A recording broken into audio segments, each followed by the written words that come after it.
हमने वाच्य पढ़ाया था, आज आप लोगों को क्रिया पढ़ाएं, आज आप लोगों को क्रिया विशेषण पढ़ाएंगे।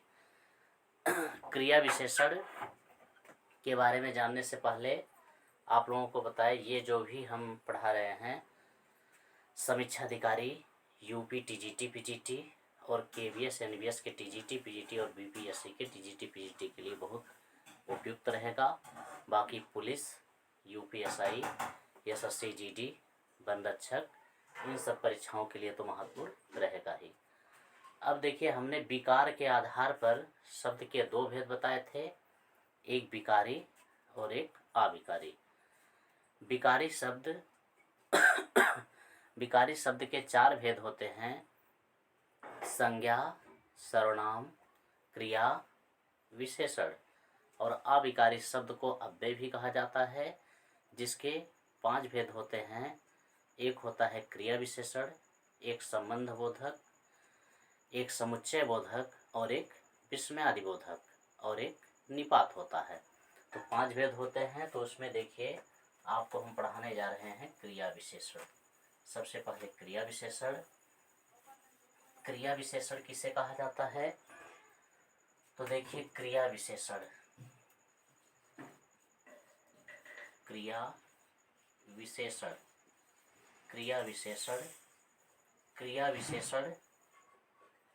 किसे कहा जाता है? तो जिन शब्दों से क्रिया की विशेषता का बोध होता है उन्हें क्रिया विशेषण कहते हैं। जिन शब्दों से क्रिया की विशेषता का बोध होता है उन्हें क्रिया विशेषण कहते हैं। देखिए, परिभाषा है, जिन शब्दों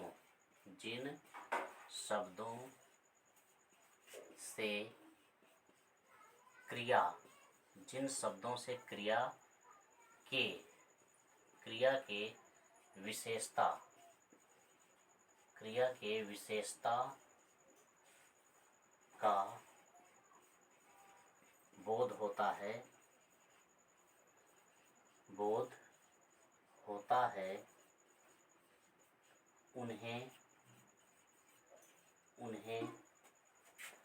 के विशेषता का बोध होता है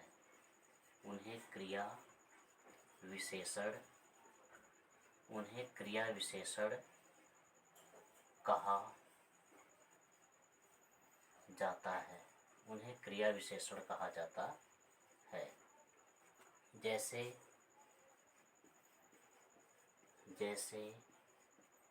मोहन सुंदर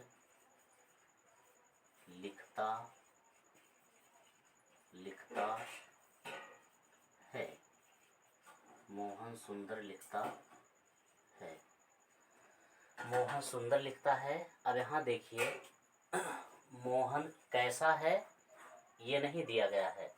अब मोहन कैसा लिखता है, यहाँ जो है मोहन क्या है? करता है। मोहन क्या है? करता है। और मोहन संज्ञा है।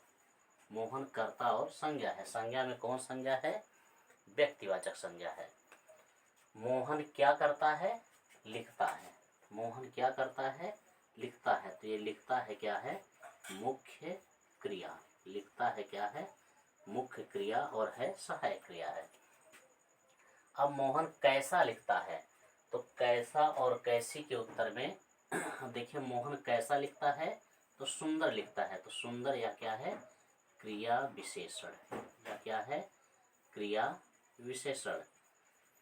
कैसे क्रिया विशेषण है? क्योंकि ये जो है मोहन की विशेषता नहीं प्रकट कर रहा है। मोहन कैसा है ये नहीं बता रहा है, ये बता रहा है मोहन कैसा लिखता है। तो मोहन कैसा लिखता है? सुंदर। तो लिखने की विशेषता सुंदर है और लिखना क्या है? क्रिया। तो क्रिया की विशेषता बतलाने वाले शब्दों को क्रिया विशेषण कहते हैं। यहाँ देखिए, परिभाषा है, जिन शब्दों से क्रिया की विशेषता का बोध होता है उन्हें क्रिया विशेषण कहा जाता है। जैसे मोहन सुंदर लिखता है। अब दूसरा एग्जाम्पल लिख दें। लिखा गया है गोपाल। लिखा गया है गोपाल सुंदर है। गोपाल सुंदर है। गोपाल सुंदर है। रामू सुंदर लिखता लिखता है, रामू सुंदर लिखता है। अब इस दोनों वाक्य में देखिए, पहले वाक्य में गोपाल कैसा लिखता है, तो इसमें मुख्य क्रिया है नहीं, लेकिन गोपाल कैसा है तो गोपाल सुंदर है। गोपाल शब्द क्या है? संज्ञा। यहाँ पर गोपाल शब्द क्या है? संज्ञा। और यहाँ पर रामू शब्द क्या है? संज्ञा। और रामू यहाँ पर क्या करता है? लिखता है। तो रामू यहाँ कर्ता भी हो गया, क्योंकि ये संज्ञा होते हुए भी करता है। कर्ता वही होता है जहाँ पर मुख्य क्रिया होती है। अब इसमें कोई मुख्य क्रिया नहीं है, तो यहाँ गोपाल केवल संज्ञा है, ना कि कर्ता। यहाँ पर गोपाल कर्ता नहीं है, केवल संज्ञा मात्र है। और यहाँ रामू संज्ञा भी है और कर्ता भी है। गोपाल कैसा है? सुंदर। जिन शब्दों से संज्ञा की विशेषता या सर्वनाम की विशेषता का बोध होता है उसे विशेषण कहा जाता है, और जहाँ पर क्रिया की विशेषता का बोध होता है उसे क्रिया विशेषण कहा जाता है। तो यहाँ लिखता शब्द क्या है? क्रिया, और इसकी विशेषता जो है सुंदर से बोध हो रहा है, इसलिए सुंदर यहाँ क्रिया विशेषण है।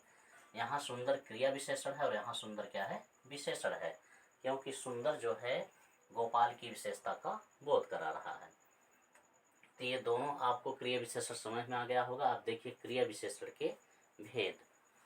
क्रिया विशेषण के भेद। क्रिया विशेषण के कितने भेद होते हैं? तो क्रिया विशेषण के 4 भेद होते हैं। क्रिया विशेषण के कितने भेद होते हैं? तो क्रिया विशेषण के 4 भेद होते हैं। देखिए, क्रिया विशेषण के भेद। क्रिया विशेषण के भेद। क्रिया विशेषण के कितने भेद होते हैं? तो क्रिया विशेषण के 4 भेद होते हैं। क्रिया विशेषण के कितने भेद होते हैं? 4 भेद। तो क्रिया विशेषण के 4 भेद कौन कौन हैं? एक है स्थानवाचक क्रिया विशेषण, स्थानवाचक।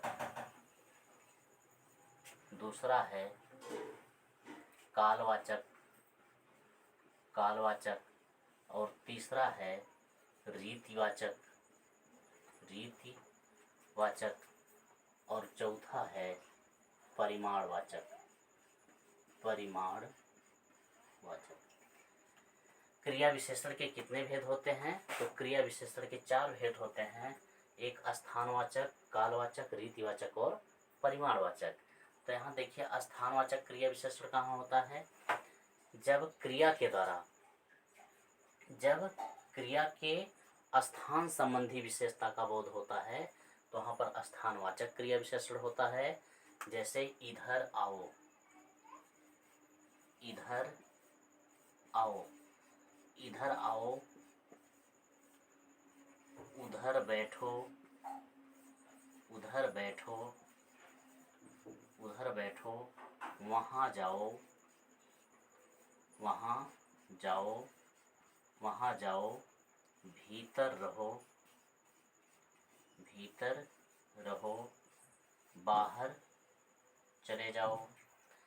तो इधर आओ, अब यह एक स्थान की तरफ जो है इशारा कर रहा है, इसलिए यहाँ पर स्थानवाचक हो गया। इधर आओ, उधर बैठो, वहाँ जाओ, भीतर रहो, बाहर चले जाओ,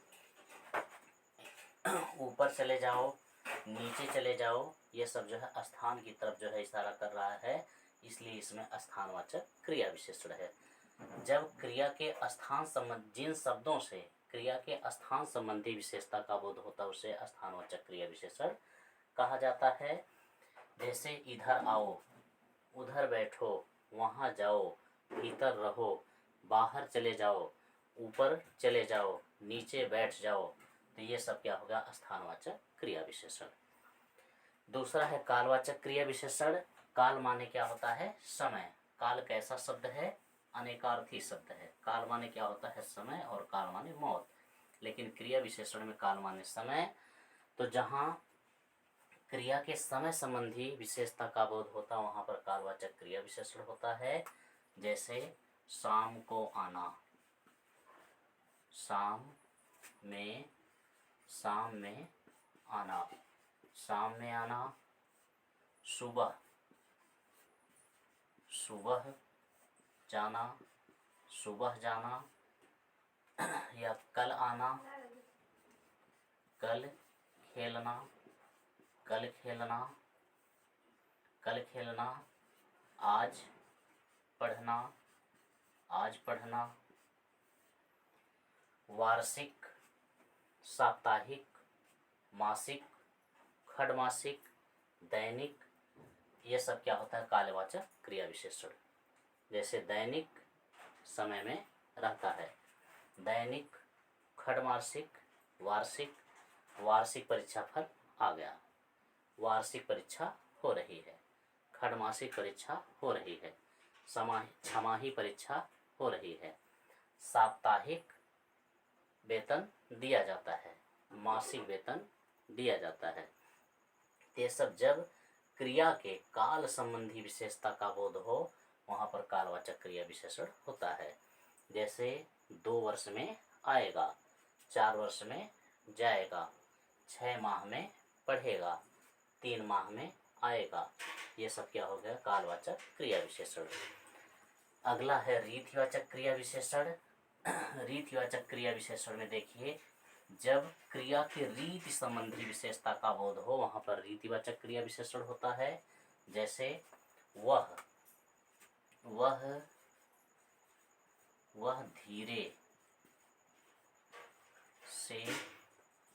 धीरे से पढ़ता है, वह धीरे से पढ़ता है।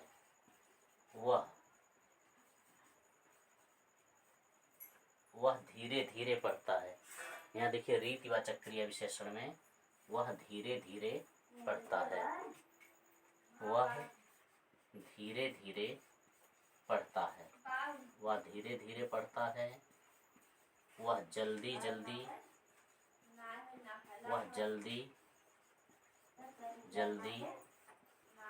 जाता है, वह जल्दी जल्दी जाता है। तुम तेज तेज बोलते हो, तेज तेज बोलते हो। तुम तेज तेज बोलते हो, तुम तेज तेज बोलते हो। तुम जोर जोर चिल्लाते हो, तुम आराम आराम से काम करते हो। ये सब क्या हो गया? रीतिवाचक क्रिया विशेषण। रीति माने होता है परंपरा या परिपाटी। जब कोई काम स्टेप बाय स्टेप क्रम से हो, तो वहाँ पर क्या होता है? रीतिवाचक क्रिया विशेषण। जैसे वह धीरे धीरे चलता है, वह धीरे धीरे पढ़ता है, वह जल्दी जल्दी जाता है, वह तेज तेज बोलता है, वह जोर जोर चिल्लाता है, वह हंसते हंसते खेलता है, वह रोते रोते पढ़ता है। ये सब क्या हो जाएगा? रीतिवाचक क्रिया विशेषण। आगे देखिए परिमाणवाचक क्रिया विशेषण। परिमाण मीन्स होता है नाप तौल। परिमाण मीन्स नाप तौल।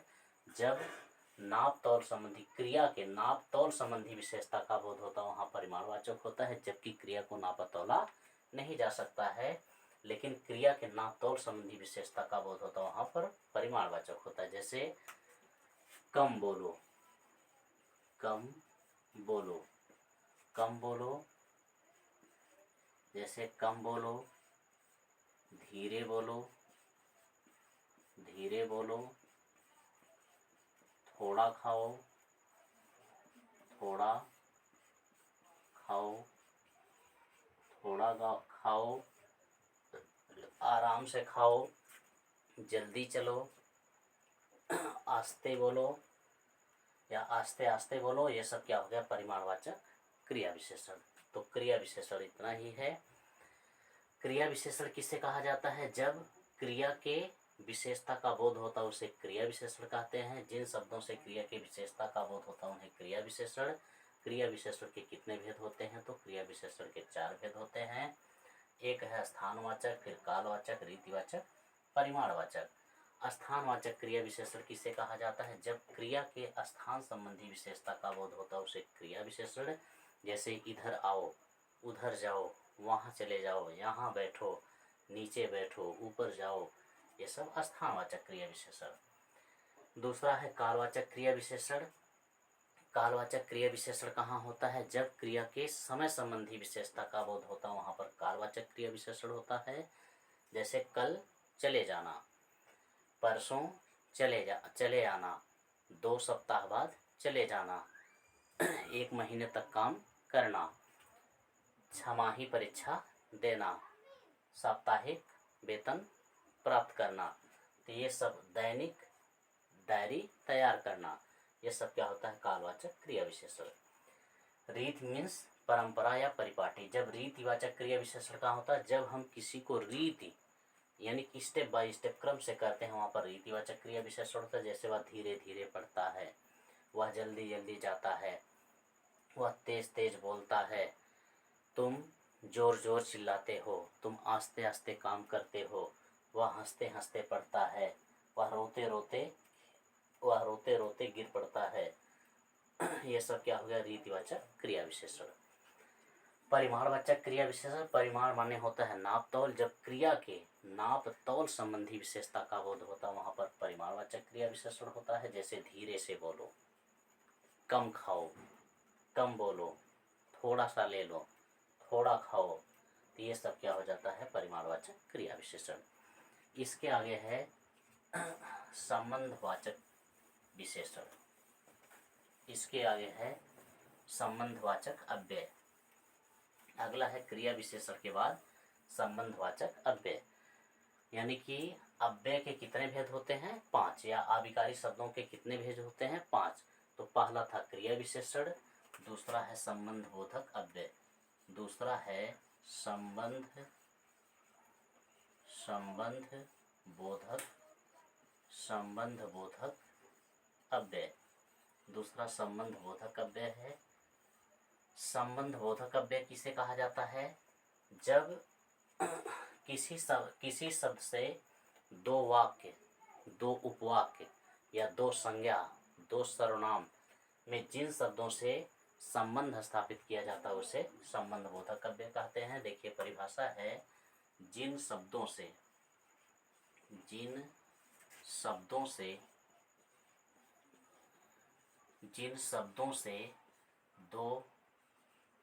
दो संज्ञा, जिन शब्दों से दो संज्ञा या दो सर्वनाम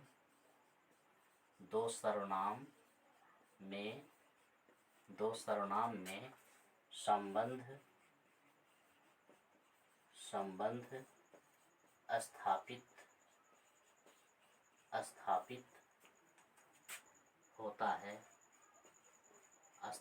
होता है, उन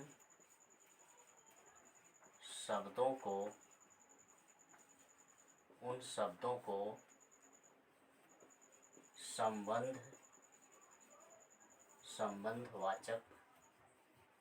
संबंधवाचक अव्यय कहा जाता है। संबंधवाचक अव्यय कहा जाता है। जैसे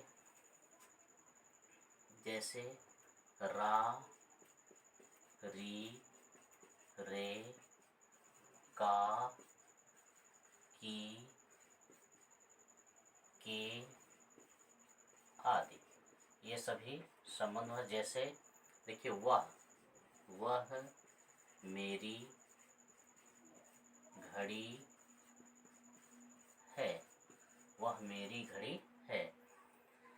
अब देखिए संबंध बोधक अव्यय किसे कहा जाता है, संबंध बोधक अव्यय वे होते हैं जिन शब्दों से दो संज्ञा या दो सर्वनाम में संबंध स्थापित किया जाता है, संबंध स्थापित होता है, उन शब्दों को संबंधवाचक अव्यय कहा जाता है। जैसे रारी रे, काकी के, नानी ने, या और भी हैं जैसा वैसा, जिधर उधर, ये सभी क्या होते हैं, संबंध बोधक अव्यय। जैसे वह मेरी घड़ी है, घड़ी का और मेरा संबंध किससे हो रहा है, री से, तो यहाँ री जोड़ करके मेरी बन गया है, वह मेरी घड़ी है, तो यहाँ री हो गया। या फिर यह उसका घर है, यह उसका घर है, यह उसका घर है, तो घर और उसका संबंध किससे हो रहा है, का से, उस और घर का संबंध का से, यहाँ का जो है संबंध बोधक अव्यय हो गया। वह तुम्हारी नानी है, नानी और तुम में किससे संबंध हुआ, री से। वह तुम्हारे पापा हैं, पापा और तुम में किससे संबंध हुआ, रे से। या फिर उधर जाओ,